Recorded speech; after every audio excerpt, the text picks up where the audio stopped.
tumanidagi 93-oilaviy shifokorlik punktining Joyilma mahallasidagi filialida O'zbekiston Respublikasi Sog'liqni saqlash vazirligi tashabbusi bilan "Bor mehrimiz shu vatan, shu xalq uchun" shiori ostida sog'lomlashtirish oyligi o'tkazilmoqda. Mazkur oylik doirasida ijtimoiy himoyaga muhtoj hamda kambag'allik reyestrida turuvchi aholi vakillari uchun chuqurlashtirilgan bepul tibbiy ko'rik tashkil etildi.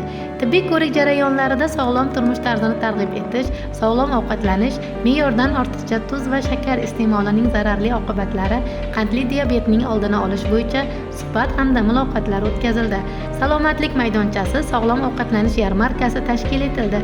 Sog'lom turmush tarziga amal qilish, to'g'ri ovqatlanish bo'yicha mashg'ulotlar o'tkazildi. Bukletlar tarqatildi. Darvoqe, Sho'rchi tumanida "Bor mehrimiz shu vatan, shu xalq uchun" shiori ostida sog'lomlashtirish oyligi davom etmoqda.